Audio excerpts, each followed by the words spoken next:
Selamat siang kami ucapkan kepada hadirin sekalian, para orang tua, Bapak Ibu guru, dan para kanisian kelas 10 dan kelas 11. Selamat datang di acara Canisius Exhibition of Learning Experience tahun 2024. Pada kesempatan hari ini, di hari Senin, tanggal 19 Februari 2024, izinkan saya selaku moderator Antonius Cristiano Bailon dan teman saya Belarmino Avaduta Surya Wijaya selaku notulen untuk membantu acara pada kesempatan kali ini. Memperkenalkan penyaji kita pada hari ini dari kelompok 2 yang beranggotakan Johnson Saman dari kelas 12A6, Matthew Iskandar dari kelas 12A2, dan William Yudhistira Sugiarto dari kelas 12A6. Mereka akan menyajikan penelitian yang berjudul Perbandingan elektrolit natrium hidroksida dalam memproduksi gas hidrogen melalui proses elektrolisis dan aplikasinya sebagai sumber energi pada sel bahan bakar hidrogen. Sebelum memulai presentasi pada hari ini, saya ingin memperkenalkan para penguji. Penguji materi pada kesempatan kali ini adalah Bapak Henrikus Suparjono MPD, dan penguji bahasa pada kesempatan kali ini adalah Ibu Jasmine Belinda Bujianto MPD. Presentasi ini akan berlangsung selama 20 menit dan akan dilanjutkan dengan sesi tanya jawab dari para penanggap, penguji, dan audiens. Pertama-tama, kesempatan tanya jawab akan diberikan kepada para audiens, penanggap maksud saya, yang terdiri dari kelas 11 selama 10 menit. Sesi ini kemudian akan dilanjutkan oleh para penguji dengan alokasi waktu selama 20 menit. Audiens di ruang ini juga dapat menyampaikan pertanyaan kepada para penyaji. Alokasi waktu untuk bertanya dan juga menjawab pertanyaan adalah 5 menit. Tanpa berlama-lama lagi, marilah kita mendengarkan presentasi dari para penyaji. Silakan. Selamat pagi, Pak Henrikus, Bu Jasmine, orang tua dari kami bertiga yang sudah menyempatkan waktu untuk hadir di sini. Izinkan saya bersama dengan Johnson dan William memaparkan hasil penelitian kami yang berjudul Perbandingan elektrolit natrium hidroksida dalam memproduksi gas hidrogen melalui elektrolisis dan aplikasinya sebagai bahan bakar hidrogen. Presentasi akan dibagi menjadi 5 bagian, dibuka dengan pendahuluan dan diakhiri dengan saran. Bapak Ibu, dunia sekarang menyandarkan bahunya kepada 3 sumber daya utama dalam menciptakan energi. Ada batu bara, minyak bumi, dan gas alam. Tetapi sumber daya ini, sumber bahan bakar fosil ini memiliki kelemahan, yaitu mereka menimbulkan polusi, Bapak Ibu. Maka solusi yang kami tawarkan adalah paradigma ini harus berpindah menjadi penciptaan energi dari sumber baru dan terbarukan, sumber daya baru dan terbarukan, energi hijau.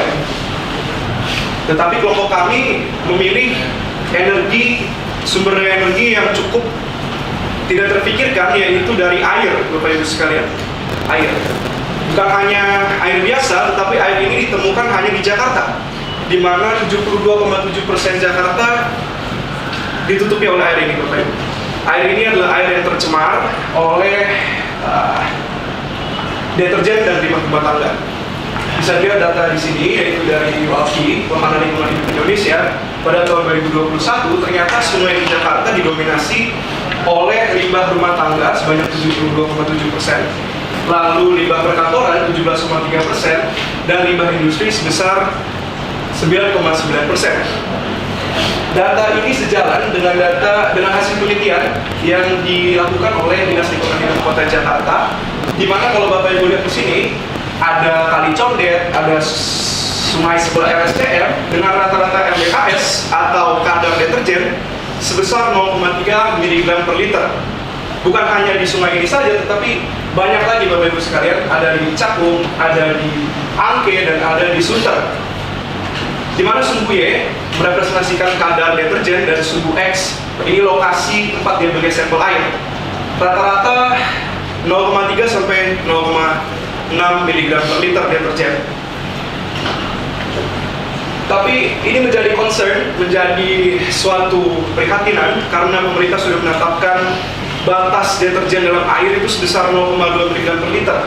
Kalau lebih, ternyata bisa menimbulkan kanker, lalu menimbulkan rasa pada air yang boleh dikonsumsi, lalu menurunkan absorpsi oksigen di perairan dan sebagainya. Maka rumusan masalah yang kelompok kami ambil dari sini adalah pertama, apakah proses elektrolisis efektif pada NaOH, sabun, dan deterjen sebagai elektrolit untuk membentuk gas hidrogen? Dan kedua, apakah listrik yang dihasilkan dari hydrogen fuel cell dapat menggantikan peranan listrik konvensional? Tentu saja ada dua juga tujuan penelitian kami. Pertama, membandingkan elektrolit natrium hidroksida murni dan limbah dalam produksi gas hidrogen. Dan kedua, melihat kemampuan hydrogen fuel cell sebagai energi alternatif kehidupan.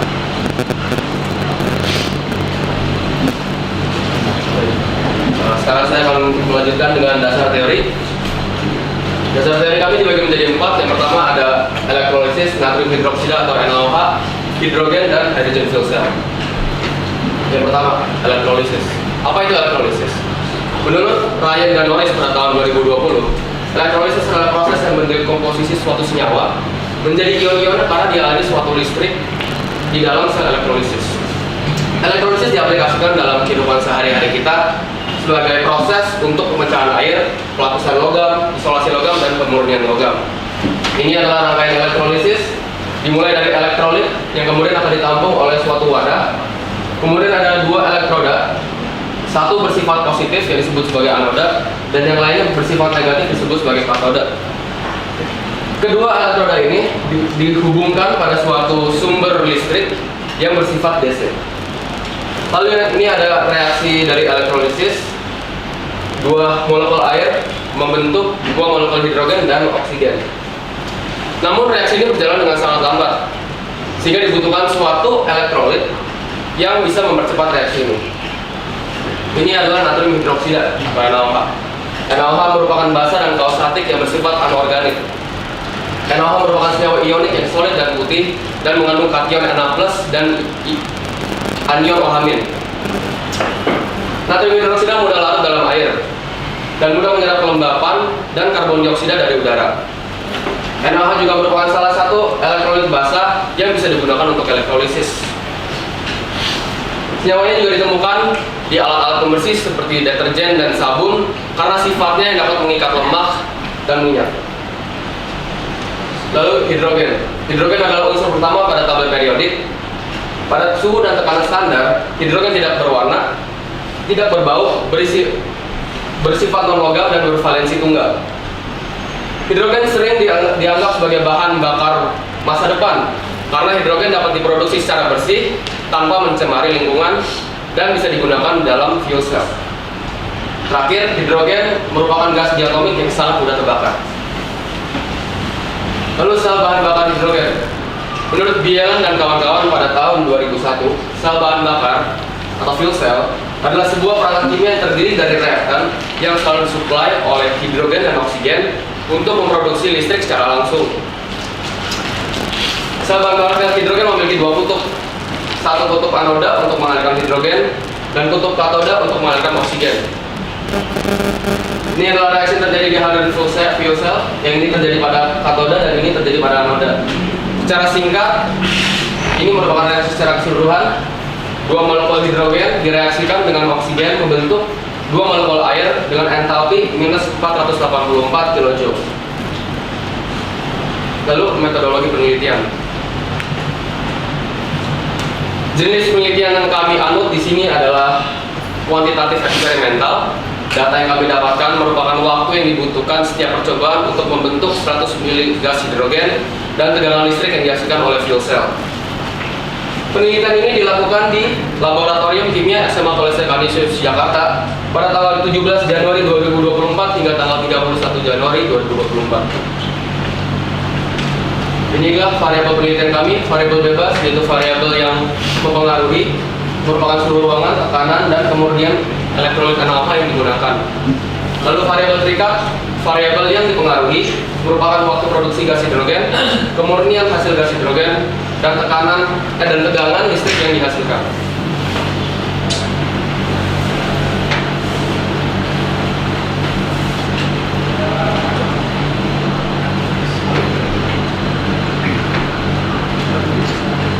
Lalu ini adalah alat dan bahan yang kami gunakan. Secara keseluruhan sudah direpresentasikan dalam gambar ini. Pertama-tama adalah sebuah DC power supply atau catu daya yang kemudian akan dihubungkan pada kabel jepit buaya. Dua kabel jepit buaya ini kemudian akan dihubungkan lagi pada kabel tembaga. Nah, kabel tembaga ini akan kami hubungkan lagi pada elektroda berbahan karbon. Kenapa kami memilih karbon? Karena karbon merupakan elektroda yang bersifat inert sehingga tidak akan mempengaruhi reaksi. Lalu setelah kami mengikat kabel tembaga dengan karbon, kami merekatkannya dengan lem tembak sehingga elektroda tidak lepas. Kemudian setelah kami rekatkan, kami letakkan di suatu wadah ini, lalu kami memasukkan elektrolit. Elektrolitnya berupa NaOH, sabun batang, dan deterjen. NaOH, sabun batang, dan deterjen ini dilarutkan dalam air dengan perbandingan 1:25. 1 merupakan massa elektrolit ini dalam gram, dan 25 merupakan volume air dalam mililiter. Kemudian setelah kami meletakkan elektrolit di sini dengan elektrolit di sini, kami menyalakan catu daya untuk memulai proses elektrolisis. Elektrolit menyala, pada kutub katoda akan terbentuk hidrogen dan anoda akan terbentuk oksigen. Di katoda dan anoda kita menggunakan botol plastik di sini, botol plastik untuk menyalurkan hidrogen yang terbentuk ke arah suatu selang yang kemudian akan dihubungkan pada suntik berkapasitas 100 ml, dan kami bisa menghitung berapa waktu yang dibutuhkan untuk membentuk 100 ml hidrogen. Ini adalah alur penelitian kami setelah tadi persiapan alat dan bahan. Kami elektrolisis NaOH murni, deterjen dan sabun batang, kemudian gas hidrogen dan gas oksigen yang dihasilkan kami kumpulkan, lalu kami menyalurkannya fuel cell, lalu kami mengaktifasinya, lalu mengukur output listrik yang dihasilkan. Kemudian data yang kami dapatkan diolah. Ini adalah rangkaian elektrolisisnya. Yang di sini adalah elektrolisis NaOH murni, ini adalah deterjen, dan ini adalah sabun batang. Selanjutnya akan dijelaskan oleh dokter. Baik, terima kasih William. Untuk selanjutnya saya akan menjelaskan mengenai rangkaian hydrogen fuel cell.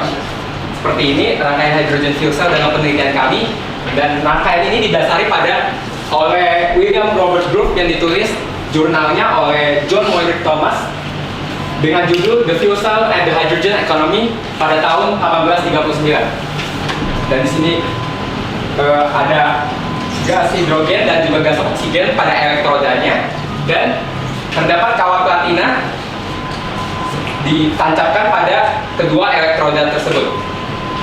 Setelah itu dihubungkan dengan elektrolitnya, yaitu yang kami gunakan adalah NaOH untuk mempromosikan reaksi redox. Selanjutnya saya akan membahas mengenai hasil dan pembahasan dari penelitian kami. Kami melakukan elektrolisis sebanyak 4 kali dengan elektrolit NaOH murni yang berada di lab OSC Canisius. Rata-rata waktu yang dihasilkan adalah sebesar 208 detik dengan menghasilkan tegangan yang konstan sebesar 1 volt. Dapat dilihat pada grafik ini, waktu mengalami fluktuasi, dan biasanya waktu mengalami fluktuasi dikarenakan dari penyebab eksternal, yaitu pada rangkaian-rangkaiannya, bukan penyebab internal pada alat atau bahannya. Yang kedua adalah limbah dari NaOH atau yang kami gunakan adalah deterjen. Kami melakukan elektrolisis sebanyak 4 kali juga dengan rata-rata waktu sebesar 278 detik dan menghasilkan tegangan yang konstan sebesar 1,2 volt. Dapat dilihat bahwa waktu di grafik ini terlihat stabil. Nah, sebenarnya apa yang terjadi pada elektrolisis dengan sabun batang? Sabun batang itu memiliki sifat yang ada 2 sifat, yaitu hidrofobik atau hidrofilik. Nah, yang kami gunakan adalah sabun hidrofobik. Maka jika kami larutkan dalam air, tidak terlarut dengan sempurna sehingga elektrolisis itu susah dilakukan dan tidak menghasilkan gas hidrogen atau gas oksigen di elektrodanya.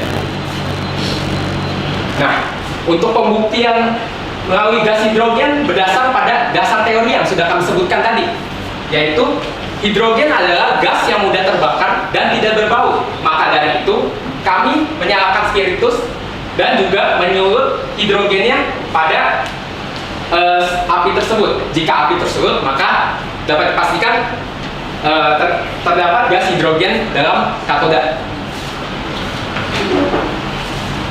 Nah, untuk listrik yang dihasilkan pada NaOH murni dan juga limbah deterjen masih cukup kecil karena efisiensi dari proses elektrolisis sangat kecil, hanya sebesar 29,63% menurut sumber, dan diperlukan untuk mengkonversi dari gas hidrogen menjadi listrik sebesar 50% hingga 60%, dan juga diperlukan banyak sel elektrolisis agar biaya yang diperlukan atau producing cost-nya lebih sedikit. Dan pemanfaatan limbah dari sabun deterjen dapat menjadi alternatif selain menggunakan NaOH, karena waktu yang dibutuhkan masih kurang lebih tidak memiliki perbedaan yang signifikan, namun elektrolisisnya masih berjalan dengan lebih lama daripada NaOH murni. Di hasil tadi, voltase yang dihasilkan oleh limbah sabun deterjen lebih tinggi. Nah, mengapa ini? Karena deterjen adalah mengandung senyawa elektrolit dan bukan mengandung NaOH saja, dan mengandung lebih banyak variasi senyawa lain seperti Na2SO4 atau natrium sulfat, Na2CO3, NaHCO3, dan lain-lain. Elektrolisis dengan limbah NaOH bentuk sabun batang tidak dapat berlangsung karena larutannya terlalu kental seperti sudah dijelaskan tadi. Kesimpulan dari penelitian ini adalah untuk menjawab rumusan masalah yang telah dibuat tadi, yaitu mengenai efektivitas dari elektrolit NaOH murni dan deterjen. Dan kami menjawabnya, elektrolit NaOH murni dan deterjen efektif dan dapat dijadikan bahan untuk memproduksi gas hidrogen melalui proses elektrolisis. Dan deterjen dapat menghasilkan tegangan yang lebih tinggi, tetapi membutuhkan waktu yang lebih lama dari NaOH murni. Limbah sabun batang yang tidak efektif karena sudah dijelaskan tadi bahwa terlalu kental dan sifat dari sabun itu adalah hidrofobik. Dan yang kedua, rumusan masalah yang kedua adalah apakah listrik dari hydrogen fuel cell dapat menggantikan energi listrik konvensional? Jawabannya bisa, akan tetapi diperlukan banyak sel elektrolisis untuk dapat menghasilkan listrik yang lebih besar. Berikut adalah saran dari kami untuk penelitian selanjutnya bahwa memilih elektrolit sabun batang untuk elektrolisis yang bersifat hidrofilik, dan juga perbandingannya dapat diubah sesuai dengan kesepakatan kelompok. Yang kedua adalah pengaplikasian lebih lanjut mengenai hydrogen fuel cell di Indonesia. Pengaplikasian di sini maksudnya bagaimana kita bisa menerapkannya di Indonesia, karena gas hidrogen udah terbakar, apakah kita mungkin taruhnya di luar pemukiman dan lain-lain.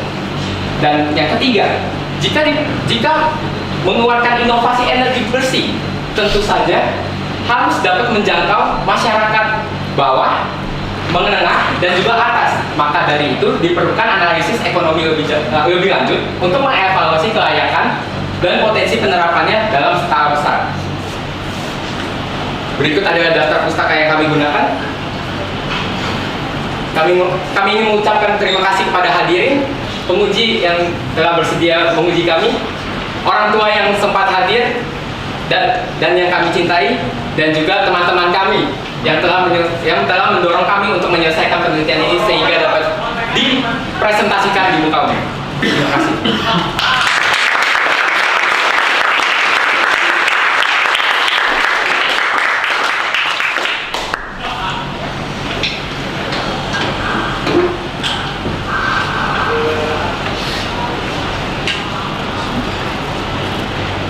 Baik, selanjutnya akan dilanjutkan dengan sesi tanya jawab oleh para tim penanggap. Untuk alokasi waktunya adalah 10 menit. Saya persilakan kepada tim penanggap untuk menyanggahi presentasi dari tim penguji.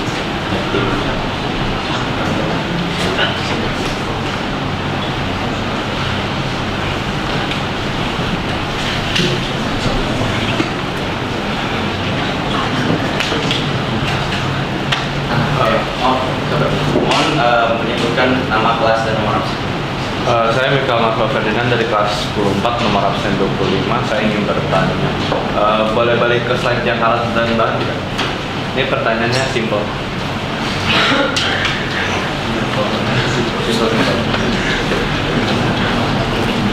Nah, tadi kan disebutkan pada alat dan bahannya itu kan yang elektrolitnya kan itu kan gabungan dari yang CpNaOH, sabun batang dan detergen kan.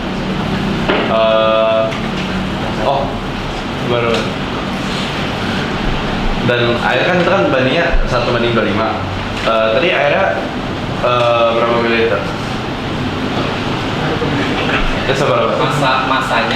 Masa banding volume 1:2. Oh, ada nggak jadi? Oh, salah.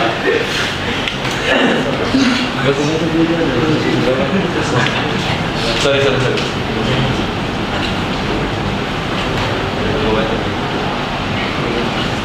Apakah ada yang ingin?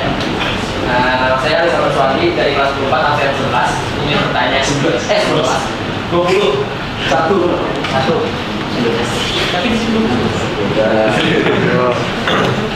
ingin bertanya, apakah proses ini hanya dapat dilakukan di air yang berlimpah atau air deterjen, atau bisa memakai air yang jernih kayak minuman atau apa?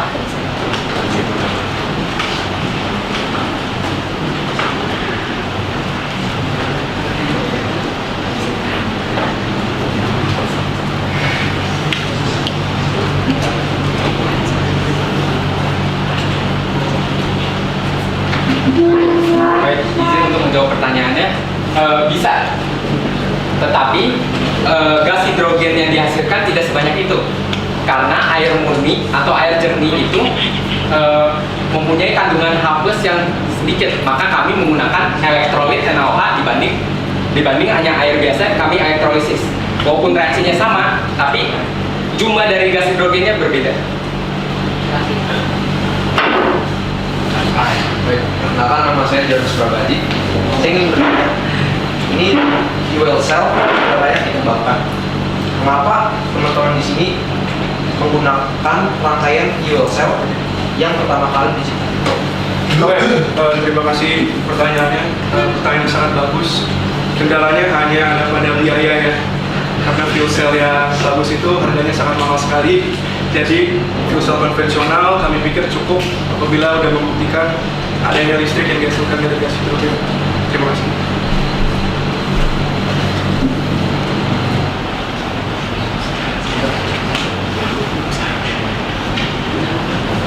Apakah ada yang ingin bertanya?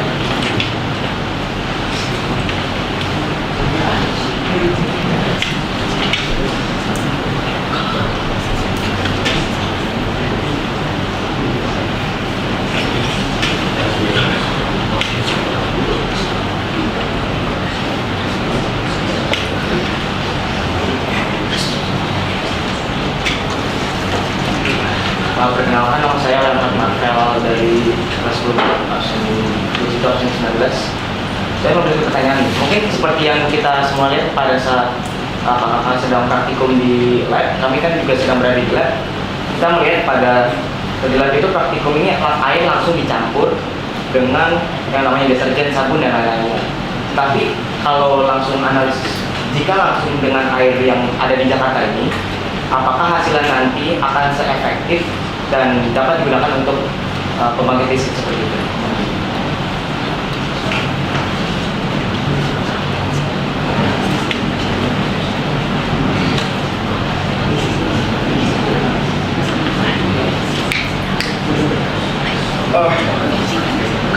Terima kasih, pertanyaannya bagus sekali. Pertama-tama mungkin Anda salah lihat ya, karena ada juga kelompok lain yang melakukan percobaan elektrolisis dengan air yang bersih.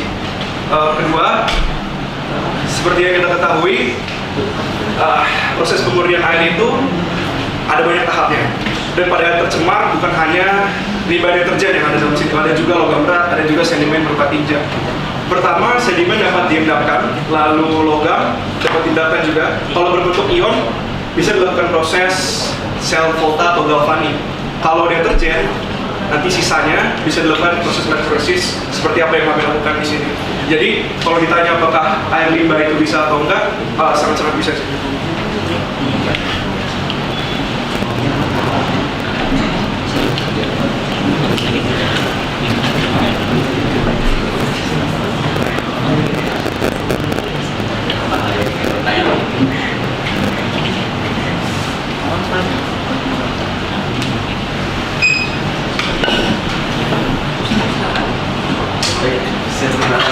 saya Gigi Pratama Wijaya di kelas 12 IPA 2 nomor absen 1. Nah, pertanyaan saya tadi kan dikatakan bahwa kenapa tidak menggunakan hidrogen fuel cell kenapa menggunakan hidrogen fuel cell yang tradisional yang pertama kali diciptakan karena harga lebih murah. Nah, perbandingan harga murah dan mahal itu apakah sesuai dengan banyaknya listrik yang dihasilkan? Sekian pertanyaan saya.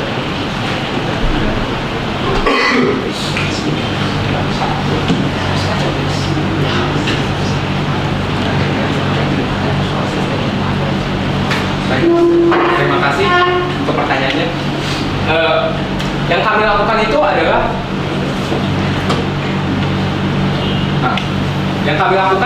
fuel cell yang tradisional, di mana fuel cell tradisional ini adalah proses di dalam prototype atau misalnya kita ingin merakit sebuah hydrogen fuel cell, maka proses seperti inilah yang terjadi pada rakitan kita nantinya. Jadi kalau misalnya untuk perbandingannya, untuk efektif untuk menghasilkan listriknya, mungkin sama-sama efektif kalau misalnya kita terus lebih lanjut.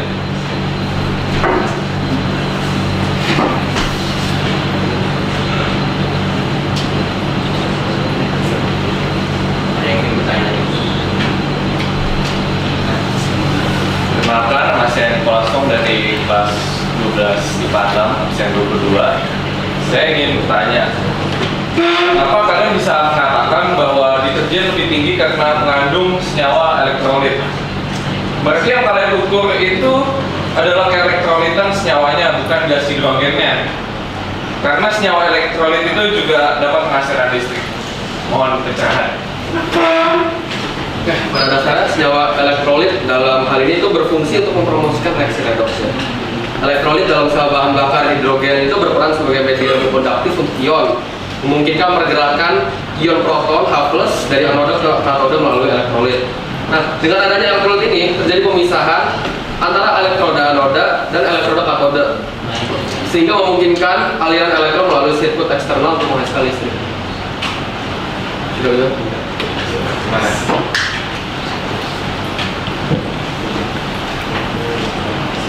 Adakah yang ingin bertanya lagi?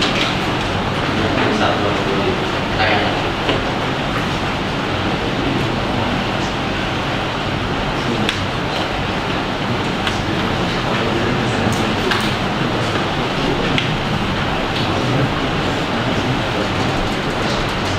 Baik, jika tidak ada yang ingin bertanya lagi, maka marilah kita berlanjut ke sesi selanjutnya, yaitu kami persilahkan para penguji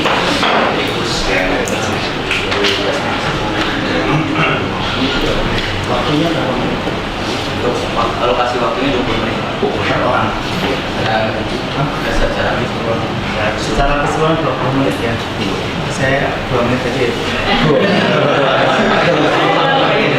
Pak, mau siapa dulu? Jasmine saya dulu. Ya, oke. Baik. Nah, karena waktunya hanya 20 menit berdua, maka saya hanya ada 2 pertanyaan. Ya, pertanyaan yang pertama pertanyaan reflektif seperti biasa.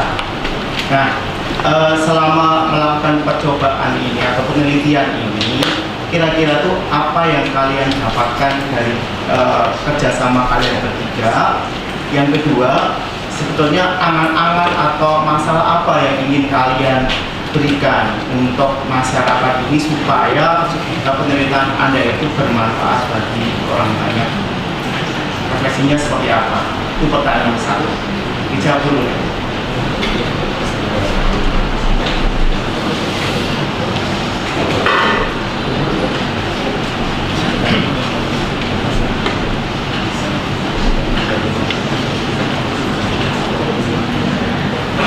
Ya, Pak Hen, selama mengerjakan penelitian ini, yang terbayang itu sebenarnya nilai kimia saya ya Pak Hen. Pertama itu dulu.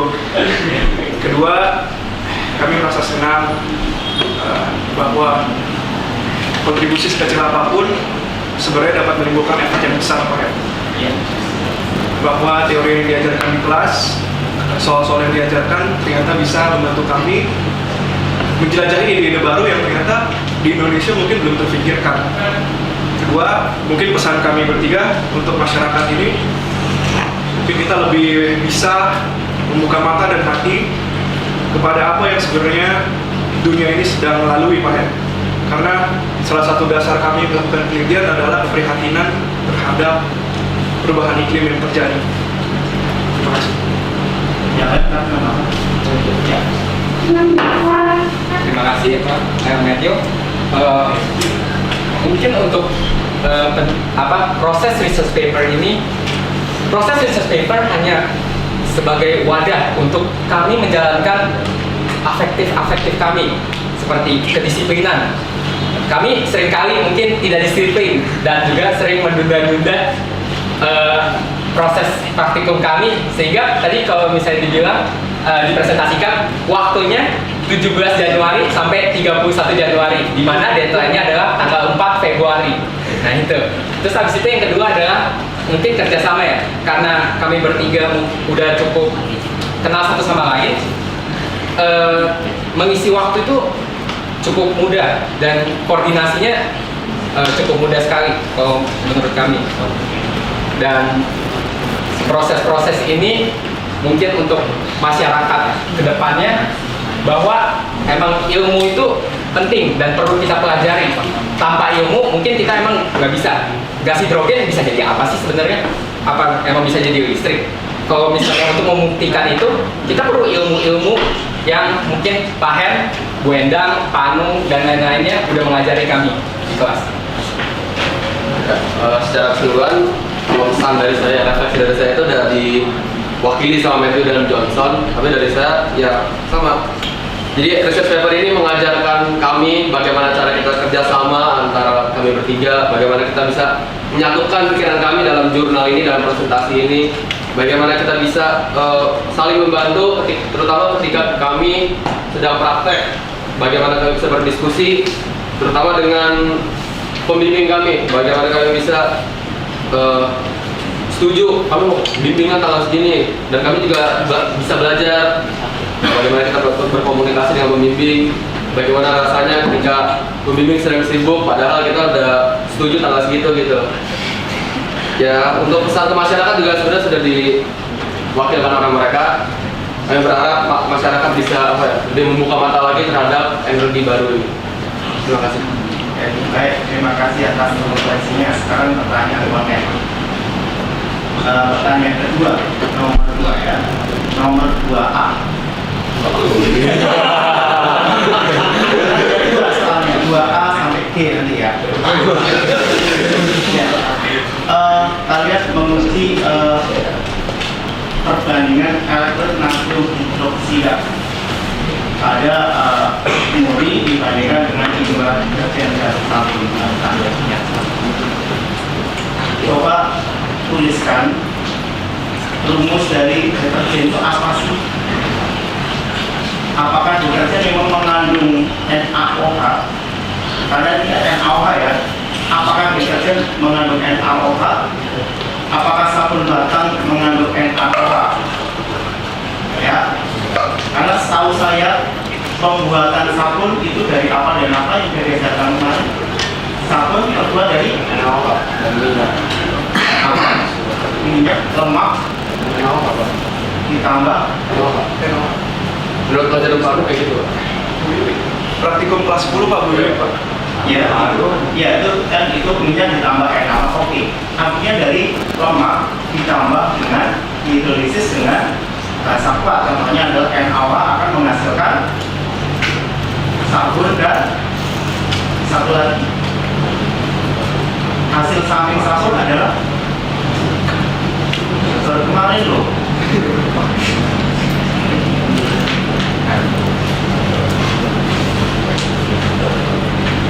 Lemak ditambah basa seperti contohnya NaOH akan menghasilkan sabun NaCOONA ditambah dengan lemak itu siapa sih sebetulnya? Kalau orang ini gliserol itu berapa gitu kan ya? Nah itu terbentuk dari gliserol tambah asam lemak menghasilkan lemak. Kemudian asam lemak dihidrolisis dengan NaOH akan menghasilkan sabun dan gliserol. Kan asalnya gitu dari rumah. Yang menghasilkan gliserol. Nah, ini kenapa judulnya NaOH dan limbah NaOH pada deterjen. Deterjen sendiri bukan itu sebetulnya, itu sabun yang sabun belakang tadi. Kalau deterjen sendiri kan bisa terbuat dari C4, C6H4, C12H25, SO3Na, itu deterjen salah satu ada deterjen lunak, ada deterjen keras. Nah, itu semuanya tidak mengandung NaOH. Mengapa kamu asumsikan bahwa limbah sabun itu kamu bandingkan dengan NaOH murni? Kamu anggap sebagai NaOH. Itu pertanyaan 2A. Ya. Yang pertanyaan 2B, kamu tadi membandingkan NaOH murni dengan melakukan 1:25 ya. Berarti 1 gram NaOH dengan 25 ml air atau 25 gram air. Itu berarti molnya seperti apa? Berarti 1 molar. Tapi di dalam catatan ada 1 molar, satu lagi 1,25 molar. Yang 1,25 itu apa saya nggak tahu. Ya, katanya 1:25, tapi yang satu lagi molar saja saya bisa beda. 1 molar harusnya 1 molar kan? Itu di sampingnya ada 1,25 di halaman 7. Oke, itu kalau dijelaskan itu kenapa. Yang kedua, ini pertanyaan 2B masih berlanjut ya. Itu NaOH murni dengan melakukan NaOH. Halo? Nah, kemudian kamu bandingkan dengan limbah NaOH kamunya ya. Tetapi yang kamu limbah dari deterjen, tapi yang kamu ambil dalam penelitian ini kok saya baca bukan limbah. Yang saya baca kamu melakukan deterjen 100 gram deterjen dalam 400 ml air. Itu bukan limbah. Padahal judulnya limbah. Kalau limbah itu harusnya habis nyuci, selesai nyuci, misalkan orang tua kamu atau habis yang keluar dari mesin cuci, kamu teliti, itu yang kamu teliti apakah bisa menghasilkan gas H2 atau tidak. Tetapi yang kamu lakukan adalah deterjen murni. Jadi bukan limbah ya. Jadi beda dengan judulnya. 2C. Cacat ya 2C. Delta H untuk pembakaran hidrogen 1 molnya adalah 242. Ya, memang hidrogen itu bersih karena dia mudah sekali terbakar. Kalau buka blok langsung menyala, artinya kalau untuk kendaraan akselerasinya sangat kuat. Tetapi energi yang dihasilkan hanya 242. Berbeda dengan bahan bakar fosil. Misalkan sekarang bahan bakar fosil yang ada, bensin itu dari karena isoktana itu kalau dibakar akan menghasilkan CO2 dan NaOH. 1 mol CO2 aja sudah 390 kilojoule. Untuk airnya 285,5 kilojoule. Jadi energi jauh lebih besar dibandingkan hidrogen. Itu yang nomor berarti 2C. Apakah hasilnya ini yang sedikit ini energi itu memang efisien untuk menggantikan bahan bakar fosil? Ya. 2D. Nah, ini PKB-nya nanti saya jawab ya 2D dulu. Nah,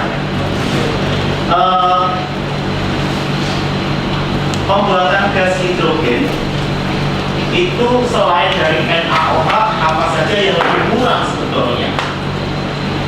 Kalau NaOH di analisis katodanya menghasilkan apa?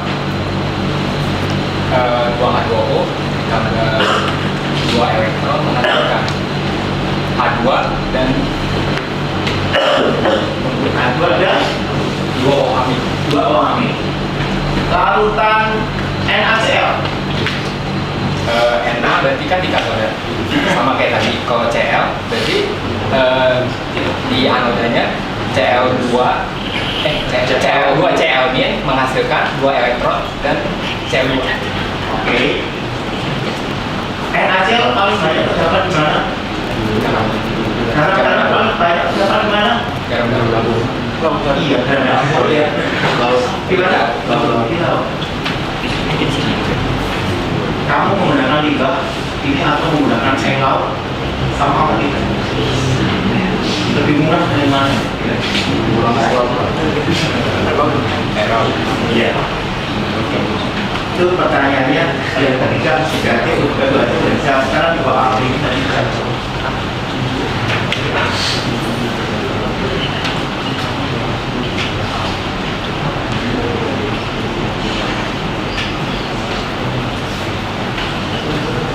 Oke, untuk yang 2A, kalau misalnya limbah NaOH, bahwa kalau di katodanya itu kan Na ya Pak ya?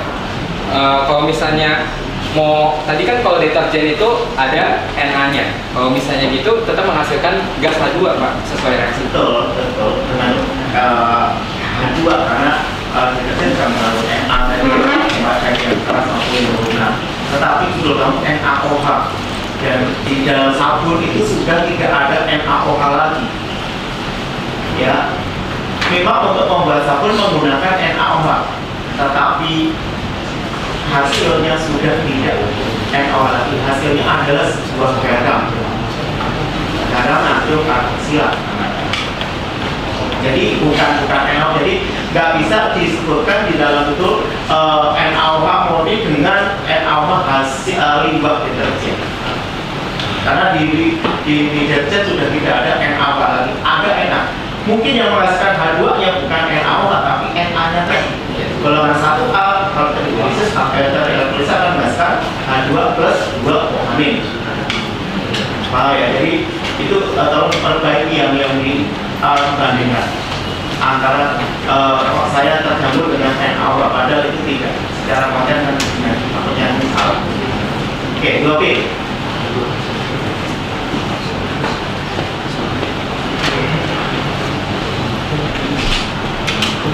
Sabun memang basah ya, sabun bersifat basah kan kalau mau cek. Ya karena dari asam karboksilat itu asam lemah tambah NaOH basah kuat, maka garamnya akan menghasilkan garam bersifat basah. Betul kan? Betul. Yo. Yang kedua, 2B.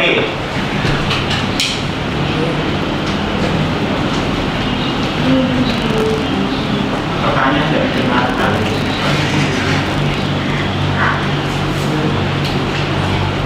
Pertanyaan boleh diulangi nggak sih? Efektifan dari H2 ini seperti apa? Kalau kita lihat delta-nya itu H2 itu hanya 242 pembakaran 1 mol H2, sedangkan pembakaran 1 mol bensin misalkan, bensin itu ya ada N-betanan, isoktan itu akan menghasilkan ribuan kilojoule per molnya. Bersih memang bersih, tetapi efektifnya seperti apa? Nanti butuh berapa limbah yang kamu hasilkan, akhirnya biaya produksi itu akan lebih mahal dibandingkan dengan manfaatnya sendiri kan?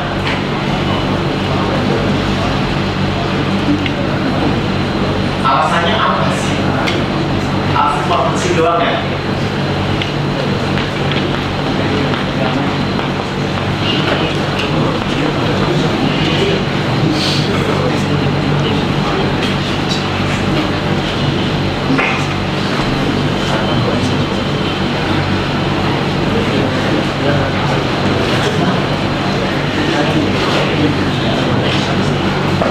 Waktu saya tinggal 29 detik. Ya Pak, kalau misalnya Bapak mempermasalahkan produksi cost-nya, menurut kami kan kami menggunakan limbah. Limbah itu kan hasil pakai daripada masyarakat. Jadi produksi cost-nya menurut kami tidak mahal. Hanya membutuhkan rangkaian-rangkaian yang kami susun saja. Masalahnya hasil yang kamu dapatkan bukan dari limbah. Siapa tahu Pak dengan limbah malah nggak menghasilkan produksi seperti itu karena kamu mengambilnya dari 100 gram deterjen kamu lakukan dalam 400 liter air. Itu bukan limbah lagi. Jadi nggak bisa kamu ngomong itu limbah. Oke ya. Satu lagi yang mengganggu udah simpulkan.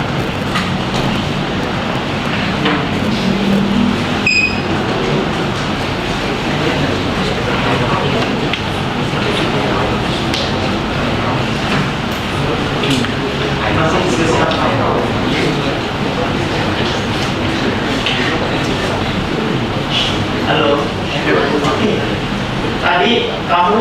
teliti dengan elektrolisis. Elektrolisis itu adalah penguraian kulit air menggunakan arus listrik. Kamu ingin menghasilkan listrik tapi menggunakan arus listrik juga. Apakah yang dihasilkan listrik yang dihasilkan itu akan lebih besar dibandingkan listrik yang kamu gunakan? Tahu nggak? Kamu menggunakan listrik itu pakai semacam daerah pakai seberapa volt yang menghasilkan 1 volt. Rugi nggak? Jadi memang benar, kami menggunakan jatuh daya untuk menggunakan listrik untuk membuat listrik. Nah, dan menghasilkan tadi 1 volt ya Pak. Itu kebetulan kami hanya membuat 1 rangkaian. Nah, kemarin kami juga mencoba Pak, dengan 2 rangkaian itu menambah atau enggak, dengan 3 rangkaian menambah atau enggak. Dan iya menambah Pak. Jadi akan efektif ketika kami membuatnya rangkaiannya itu banyak Pak.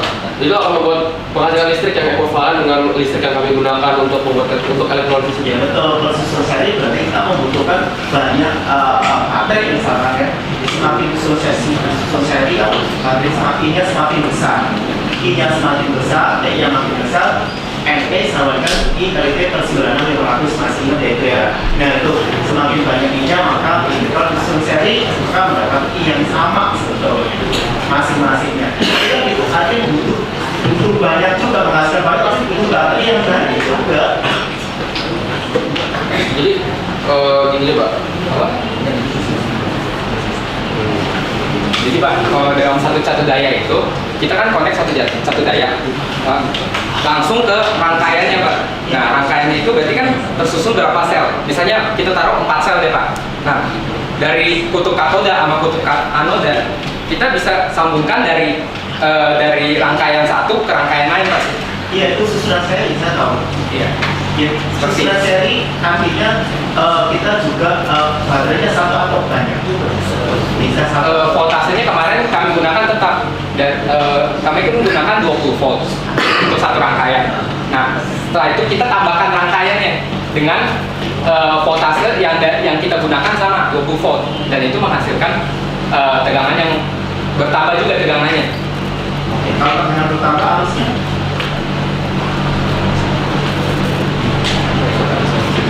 P sama dengan I kali P itu udah disebut. Iya benar. Dan kalau P-nya P sama I itu berbanding terbalik atau sebenarnya?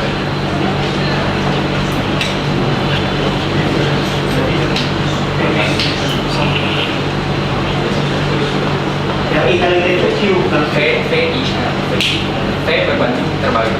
berbanding terbalik ya. Pakai Daya P sama voltase sama dengan arus dikali tambahkan. ya.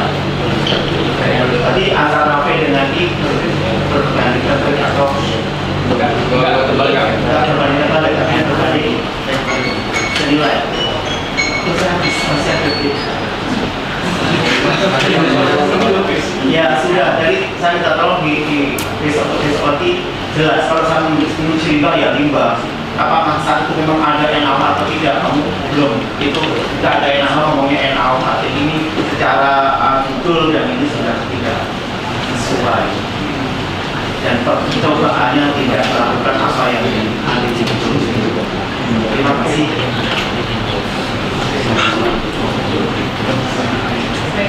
Terima kasih teman-teman.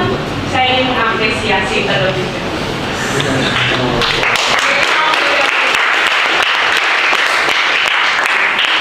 Oke, secara inovasi ini saya membaca sangat baik kalian bisa memanfaatkan apa yang terjadi dari kehidupan sehari-hari.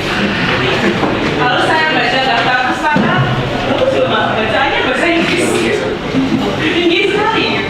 Karena ini juga menjadi salah satu momok khususnya pelajar ya. Karena bahasa Inggris itu kan kalau artikel jurnal sangat kompleks. Nah ini akan saya tanyakan. Tapi saya akan apresiasi.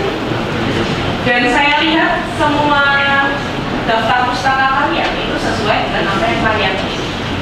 Pertanyaan pertama, apakah kalian membaca keseluruhan dari daftar pustaka itu?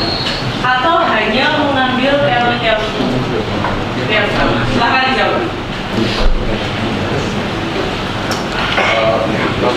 Kami hanya membaca pada bagian-bagian tertentu yang kami butuhkan gitu. Misalkan kayak di bagian mana ada teori yang kami butuhkan, kami cuma baca di situ. Tapi ada beberapa jurnal juga yang memang benar-benar kami baca tentang psikologi. Oke, bagus. Kalau kalian baca secara otomatis itu akan menjadi tambahan inovasi atau tambahan ide gitu ya. Tapi yang ingin saya sampaikan beberapa sekarang terkait dengan penulisan daftar pustaka. Silahkan nanti disesuaikan kembali dengan sistem APA karena menurut saya ini masih belum APA dan belum konsisten dalam penulisannya. Contoh, kalian menggunakan daftar pustaka itu ada singkatan Ahmadi, M titik dan sebagainya. Sedangkan di bagian Priasmo kalian masih menggunakan Muhammad Radityo. Jadi silahkan di coverkan semua konsistensi. Kalau kalian mau pakai singkatan, maka singkatan. Dan APA itu punya susunannya, jangan salah. Kalau kalian pakai sistem ini masih bukan APA menurut saya.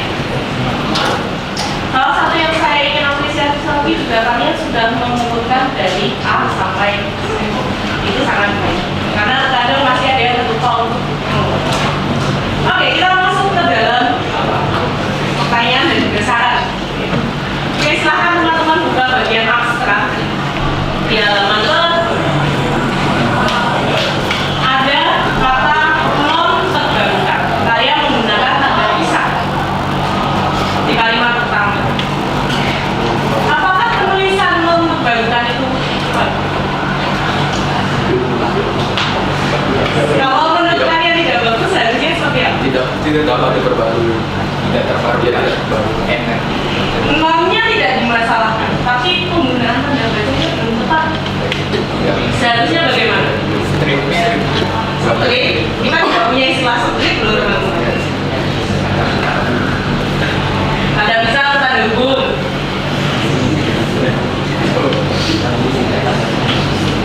Hati-hati dengan tanda bisa dan tanda hukum.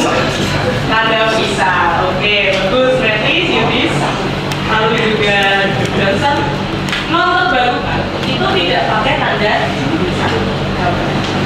Kemudian batu bara, gabung atau bisa? Bisa. Bisa. Tapi kalian menuliskan? Oke. Itu hal-hal sepele, tapi ternyata maknanya bisa. Karena kalau kalian gabung itu menjadi kata majmuk, membentuk sebuah makna baru. Ini tidak ada maknanya ya. Kemudian di kalimat kedua ada kata hal ini. Penggunaan hal ini benar atau salah menurut kalian? Kalian mau membahas sesudah kalimat itu? Oh, sebelum kalimat itu. Sebelum. Harusnya hal itu atau hal tersebut. Itu sangat sering kalian gunakan dalam artikel ini. Maka nanti kalau kalian mendapatkan hasil revisi dari saya, itu kalian akan melihat banyak sekali lingkaran di bagian ini. Ya. Kemudian kalian silahkan lihat di bagian kalimat terakhir dalam abstrak. Elektrolit NaOH murni dan limbah NaOH efektif dan dapat dijadikan. Dan yang pengulangan. Itu sudah sering sekali disinggung ya penggunaan kata. Oke, lanjut ke dalam pendahuluan. Silahkan dengarkan baik-baik. Itu ada di paragraf pertama kalimat kedua. Dengan pertumbuhan penduduk yang terus meningkat di seluruh dunia, kebutuhan akan energi pun semakin menurun. Menurut saya maknanya tidak sampai. Ada hal yang perlu kalian garis bawahi. Menurut saya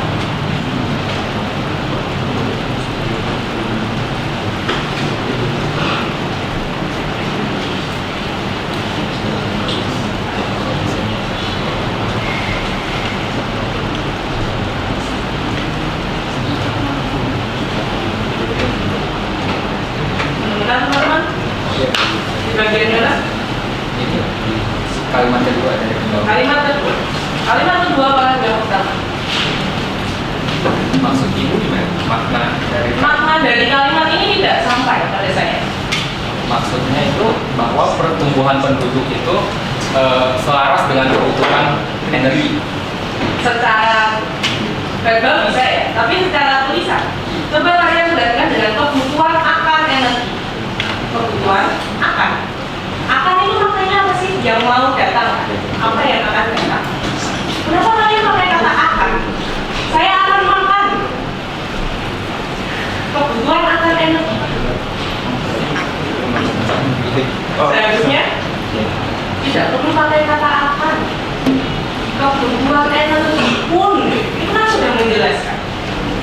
Jadi ini adalah kalimat tidak ya. Kemudian di kalimat sesudahnya ada kata ini. Ini telah. Ini. Iya. Teman-teman silakan ya. Kalau saya bilang ini, itu kalian sudah langsung ada benar. Tapi di sini kalian menggunakan kata ini. Harusnya kalian ingin menuju kemana sih? Nah, hal itu. Jangan samakan dengan bahasa Inggris ya. Kalau bahasa Inggris kalian bilang this is. Ini adalah. Tapi kalau bahasa Indonesia kalian tidak bisa. Kalian harus punya kebendahan. Itu sering sekali kalian gunakan. Kalau ada juga penulisan paragraf, itu yang kalian hanya 2 kalimat, hanya 1 kalimat, itu sangat banyak. Tidak hanya 1-2 paragraf.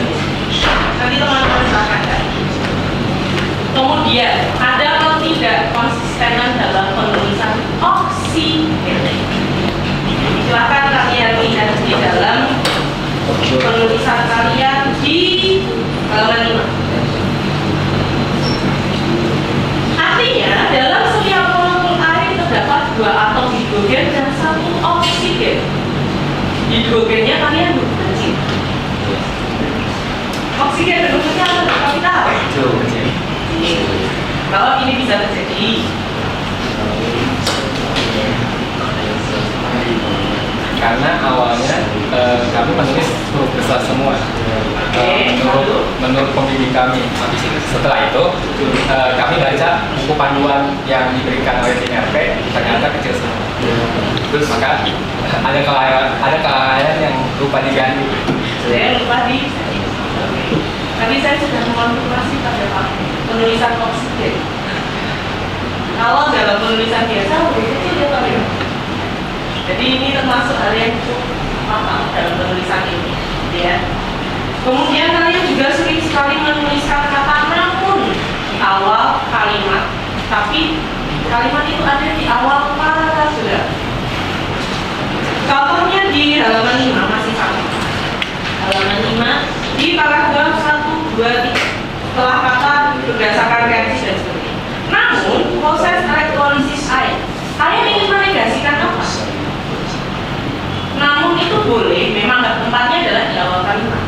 Tapi dia bukan di awal paragraf. Hati-hati ya, penggunaan konjugasi. Kemudian tadi saya juga mendapat inspirasi dari Pak terkait dengan judul. Sebenarnya kalian itu ingin menghasilkan atau menambahkan. Kalau kalian ingin menghasilkan itu berarti dari ketiada, dari tidak ada listrik sama sekali menjadi ada listrik. Itu namanya menghasilkan. Tapi kalau menambahkan, berarti dia sudah ada, baru ditambahkan supaya lebih kuat. Nah, kalian mau menambahkan atau menghasilkan?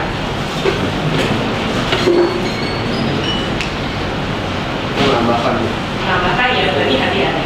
Kalau memang kalian ingin menghasilkan, kalian harus belajar tentang PLTU, lalu juga belajar dari PLTA, karena itu dari ketiada. Itu kalau dari saya terkait dengan pembahasan, sebenarnya masih ada banyak. Tapi ya cukup sekian. Nanti kalian bisa lihat sendiri. Ya teman-teman. Baik, kami kembalikan pada moderator. Terima kasih.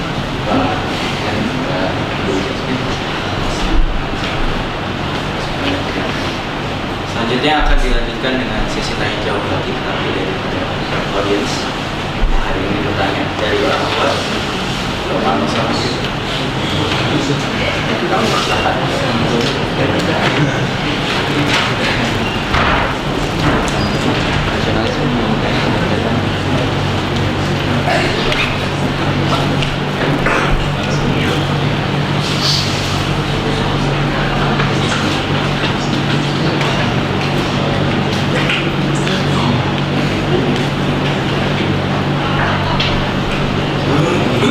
Apabila tidak ada yang ingin bertanya, maka saya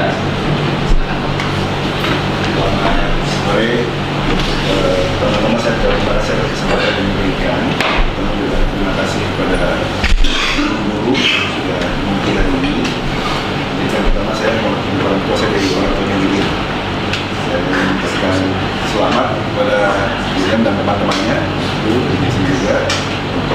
pendidikan serupa, saya harus bikin asosiasi di Kanisius untuk melakukan pendidikan serupa. Mungkin zaman dulu saya di sini nggak ada yang begini ya. Saya lihat mereka sudah biasa kemampuan bicara, jadi saya mungkin akan memberikan apresiasi kepada sekolah untuk memberikan kesempatan yang serupa. Selamat kepada teman-teman. Terima kasih.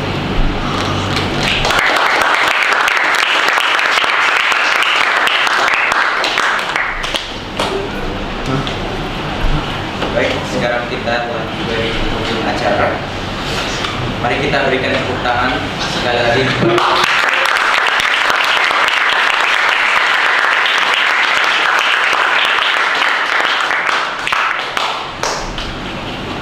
Saya, Antonius Christian Bailon, selaku moderator dan Belarmino Alfaduta, selaku penulis, mengucapkan terima kasih yang sebesar-besarnya kepada para penyanyi materi, para penguji dan hadirin sekalian yang telah berkenan hadir di acara kita bersama pada siang hari ini.